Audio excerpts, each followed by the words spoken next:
अगर इन्वेस्टमेंट की बात आती है तो सबसे पहले हमारे दिमाग में जो ऑप्शन आता है उसमें से एक इम्पोर्टेंट होता है, वो होता है एफडी यानी फिक्स डिपॉजिट इन बैंक। लेकिन बहुत से लोग जो फिक्स डिपॉजिट को ऑप्ट करते हैं अपने सेविंग के लिए, इन्वेस्टमेंट के लिए, लॉन्ग टर्म या शॉर्ट टर्म, उनको बहुत सी बेसिक चीज़ें और जो हिडन जो फैक्ट होते हैं एफडी के वो नहीं पता होते हैं। तो आज का वीडियो उन्हीं लोगों के लिए है। एफडी अगर आपका इंटरेस्ट हो रहा है एफडी खोलने का, एफडी में इन्वेस्ट करने जा रहे हैं, तो ये 10 पॉइंट जो है मोस्ट इम्पोर्टेंट, जो कि आप दिमाग में आपको रखना होगा, इसको कंसीडर करके आप एफडी खुलवाइए या एफडी में इन्वेस्टमेंट करिए। तो चलिए आज की इस वीडियो में हम लोग इन 10 पॉइंट को डिस्कस करते हैं वन बाय वन, ताकि आपका जो इन्वेस्टमेंट हो वो सेफ रहे और आप सही जगह से सही इन्वेस्टमेंट करके उससे आप रिटर्न गेन कर सकें। जरूरी है, सबसे पहला चीज़ आपको ये करना होगा, इंटरेस्ट रेट को आप कंपेयर करिएगा अक्रॉस बैंक्स और एनबीएफसी जितने भी है। ये क्योंकि वेरी करता है, सबसे पहला चीज़ इंटरेस्ट रेट वेरी करता है इंस्टीट्यूशन और टेन्योर के हिसाब से, यानी कि अलग अलग बैंक, अलग अलग इंस्टीट्यूशन अलग अलग पीरियड के लिए अलग अलग रेट देख सकते हैं। यानी कि मान लीजिए कोई भी एक बैंक आपको इस पे ऐसे फॉर एग्जाम्पल 8% देता है, तो उसी टेन्योर के लिए दूसरा बैंक उसको 8.2 दे सकता है। तो आपको टेन्योर के हिसाब से और अपने इंस्टीट्यूशन के हिसाब से किस बैंक में, किस इंस्टीट्यूशन में कितना इंटरेस्ट मिल रहा है वो आपको सबसे पहले चेकआउट करना होगा। उसके बाद सीनियर सिटीजन के लिए आपको पता है कि स्पेशल हायर रेट ऑफर कर जाता है, तो किस बैंक में सीनियर सिटीजन अगर आप हैं तो आपके लिए क्या रेट ऑफर हो रहा है उसके लिए भी आपको जानकारी लेना होगा इन्वेस्टमेंट से पहले। उसके बाद आपको कंफर्म करना होगा जो रेट्स है वो फिक्स है या फिर फ्लोटिंग है। फिक्स रेट पे आपको इंटरेस्ट मिल रहा है या फिर फ्लोटिंग रेट पे मिल रहा है, यानी कि फिक्स रेट आपको एक फिक्स अमाउंट पे मिल रहा है या फिर आपको फ्लोटिंग सिस्टम के हिसाब से इंटरेस्ट मिल रहा है। तो इंटरेस्ट रेट के बारे में ये 3 चीज़ें आपको इन्वेस्टमेंट से पहले पता करनी होगी। दूसरा चीज़ है वो आपका 10 ईयर फ्लेक्सिबिलिटी के बारे में आपको जानना पड़ेगा। आप किस मकसद से आप इन्वेस्टमेंट कर रहे हैं, आपका गोल क्या है।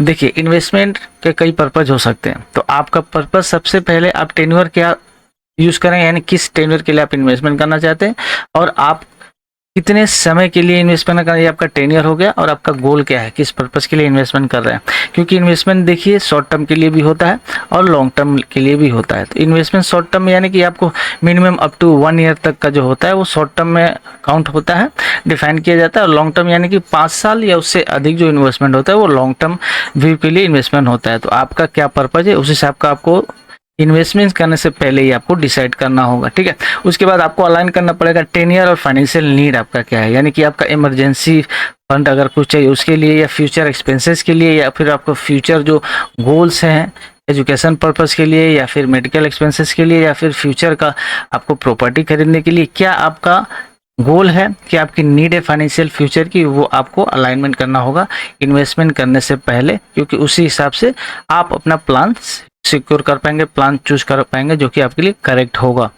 उसके बाद आपको ध्यान देना होगा अगला पॉइंट, प्री मैच्योर विड्रॉवल। देखिए, एफडी खुलने के बाद आपको प्री मैच्योर पेनल्टी से बचना होगा। प्री मैच्योर जो विड्रॉल होता है उन पे चार्ज लगता है। प्री मैच्योर क्या होता है, मान लीजिए आप एफडी किसी इंस्टीट्यूट या बैंक में खोलते हैं और उसको प्री मैच्योर आप उसको तोड़वा लेते हैं या बंद करवा देते हैं, क्लोज करवा देते हैं। तो अगर आप प्री मैच्योर प्री विड्रॉल करवा रहे हैं क्लोज करवा के, तो उस केसेस में क्या होता है, जितना भी आपको इंटरेस्ट लगा रहता है वो आपका चार्ज उसमें लगता है, इंटरेस्ट कम जाता है। तो आपको ये ब्रेक जब करते हैं एफडी, उस समय आपका इंटरेस्ट रेट जो है जो आपको मिला रहता है वो रिड्यूस हो जाता है, ये आपको ध्यान देना होगा।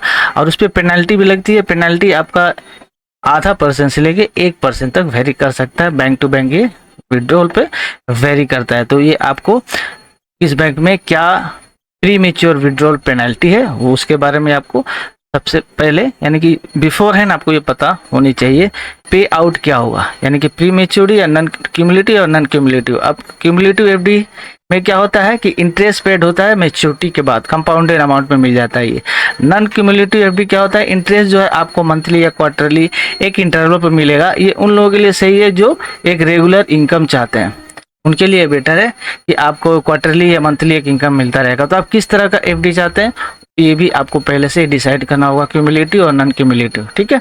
इसके बाद आपको जो अगला पॉइंट ध्यान में रखना होगा वो होता है आपका टैक्स का इम्प्लीकेशन क्या है। देखिए टीडीएस का इसमें केस आता है, इनकम टैक्स का जो आपका टैक्स करता है, टीडीएस ऑन इंटरेस्ट जो मिलता है आपका बैंक में आप डिपॉजिट करते हैं एफडी, जो उसमें जो इंटरेस्ट आप अर्न करते हैं उस पर आपका टीडीएस बैंक काटता है। अब इसमें क्या रूल है, इंटरेस्ट अर्न आप जो करते हो जो भी वो टैक्सेबल होता है इनकम फ्रॉम अदर सोर्सेज में। जब आईटीआर आप भरते हैं, अगर आप आईटीआर भरते हैं तो उसमें इनकम आप जो दिखाते हैं इनकम फ्रॉम अदर सोर्सेज में आता है इंटरेस्ट फ्रॉम बैंक, तो उस पर टीडीएस करता है। टीडीएस 10% का करता है, ठीक है। अगर आपका 40,000 से ज़्यादा इंटरेस्ट मिलता है पूरे साल में तो आपको 10% करके टीडीएस कटेगा। ये सीनियर सिटीजन के केस में 50,000 होता है।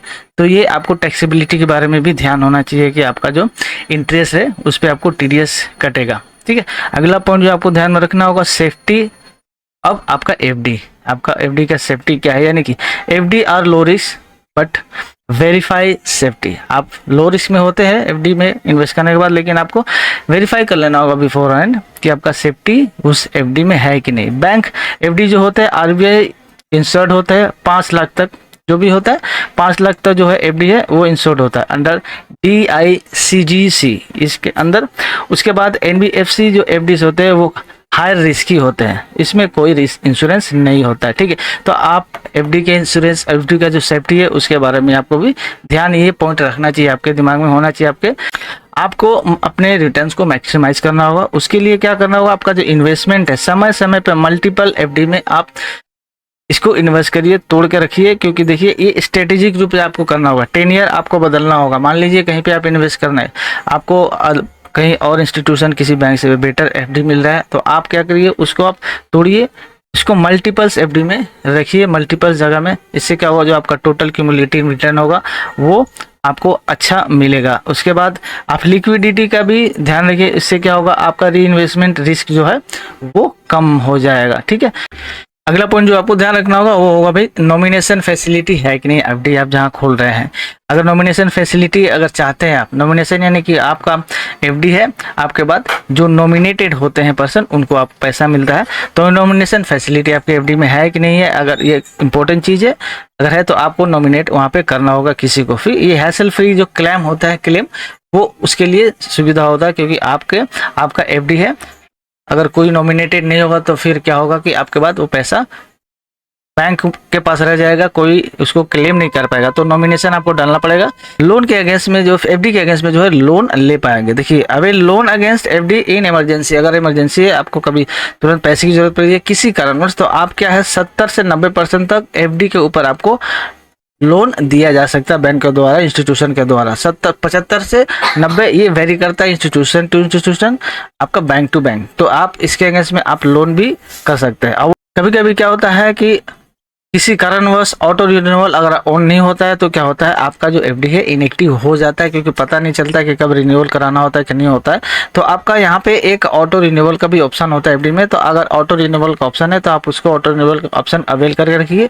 इससे क्या होगा कि आपका जो अकाउंट है, आपका जो एफडी है वो इनएक्टिव नहीं होगा, ऑटोमेटिक वो रिन्यू हो जाएगा। तो ये 10 इंपॉर्टेंट पॉइंट्स है जो कि आपको एफडी खोलने से पहले, एफडी में इन्वेस्ट करने से पहले जरूर कंसीडर करना होगा, ताकि आप सेफ इन्वेस्टमेंट कर पाए और इन्वेस्टमेंट से आपको अच्छा रिटर्न मिल पाए। आई होप आपको अच्छी तरह से 10 के 10 पॉइंट क्लियर हो गए होंगे।